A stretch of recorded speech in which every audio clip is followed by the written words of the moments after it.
Assalamualaikum warahmatullahi wabarakatuh. Bagaimana kabar kalian semua? Tentunya sehat semua bukan? Alhamdulillah.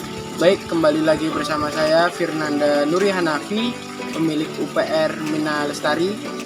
Di dalam video kali ini saya akan membagikan tips cara khususnya pada pemijahan ikan nila. Nah, sebelumnya saya mencoba memijahkan ikan nila secara massal dengan kolam luasan yang tentunya sempit, namun di sini dengan menggunakan indukan nila yang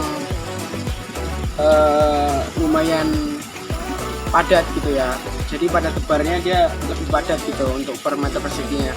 Nah, namun setelah saya coba 3 kali pemanenan atau bisa dikatakan 3 kali pemijahan, hasilnya cukup bagus dan bisa teman-teman terapkan di rumah.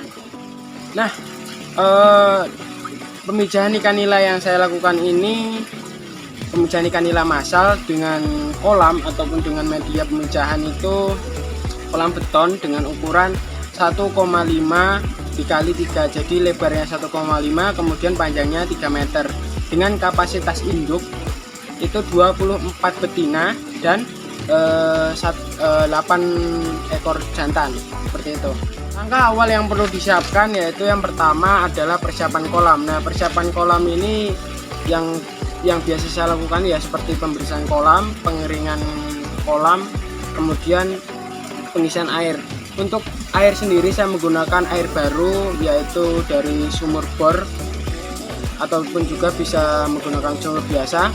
Kemudian saya isi dengan ketinggian air. Kalau kita memijahkan ikan nila yang ukurannya masih di 4 jari ataupun di 3 jarian, yang ibaratnya induk-induk itu masih pertama ataupun masih kecil, kita tidak boleh terlalu meninggikan air karena kurang maksimal. Jadi di sini lebih bagusnya di 30 cm seperti itu. Setelah persiapan media ataupun kolam pemijahan sudah selesai, kita seleksi induk. Nah, untuk seleksi induk jangan sampai salah karena di sini mempengaruhi tingkat keberhasilan kita dalam memijahkan ikan nila. Sebelumnya saya sudah menjelaskan, saya sudah membuatkan video mengenai seleksi induk khususnya perbedaan jantan dan betina pada ikan nila merah, gift ataupun ikan nila nirwana yang saya punyai, seperti itu. Oh ya, saya tambahkan untuk di sini saya menggunakan tambahan substrat untuk media pemijahannya. Jadi itu juga menjadi tempat kawasan tersendiri. Jadi untuk si jantannya lebih mengenali kawasannya seperti itu. Dan saya menggunakan substrat ini berupa genteng. Dan genteng ini saya sesuaikan dengan jumlah induk jantan. Jadi kalau misalnya 8, kita menggunakan 8 dengan posisi yang jangan terlalu dekat gitu, maksimal setengah meter jaraknya, bisa diatur seperti itu.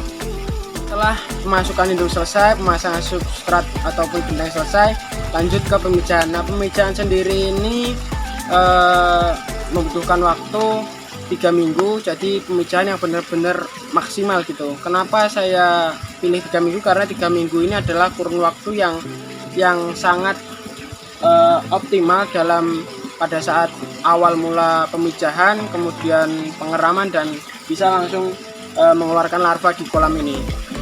Dan untuk perawatan sendiri pada saat pemijahan itu yang pertama pakan. Jadi pakan saya menggunakan frekuensi 2 kali sehari, jadi pagi, siang, pagi, sore, menggunakan pelet dengan protein 27-31%. Kemudian siangnya saya menggunakan pakan tambahan berupa dedaunan seperti sente, lompong, kangkung.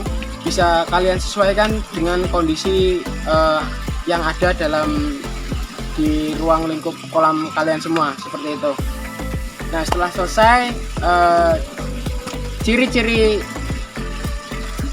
induk yang akan mijah ataupun yang sudah mijah.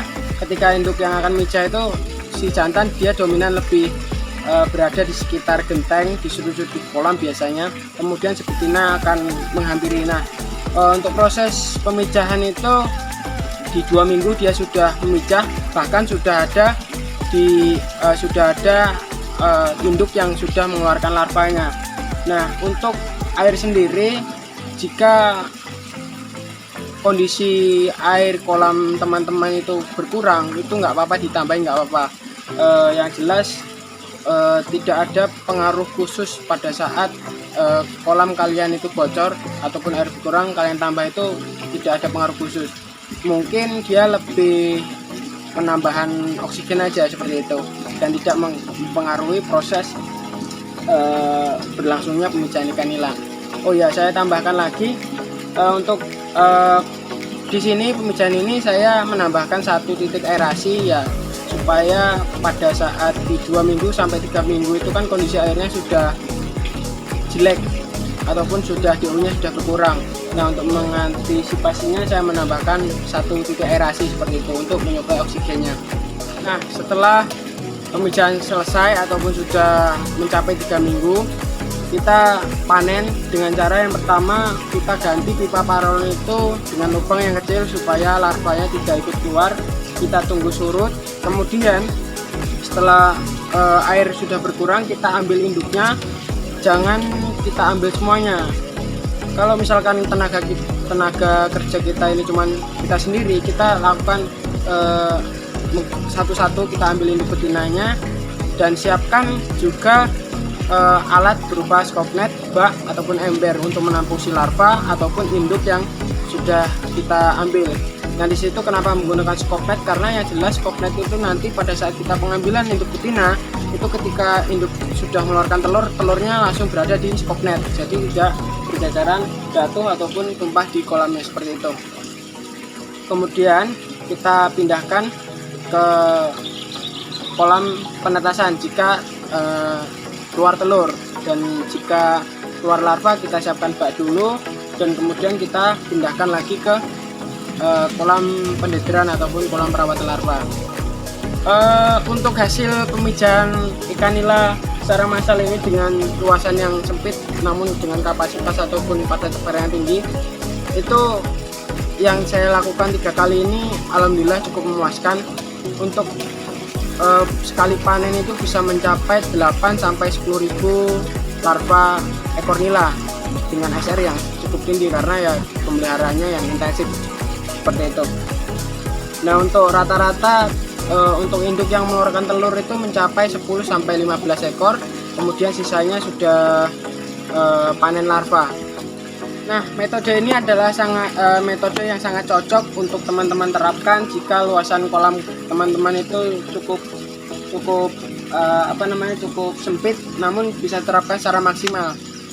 Mungkin itu saja video kali ini dari saya mengenai pemijahan ikan nila secara massal. Kurang lebihnya saya mohon maaf. Saya Firnanda Nurina Nafi undur diri. Wassalamualaikum warahmatullahi wabarakatuh.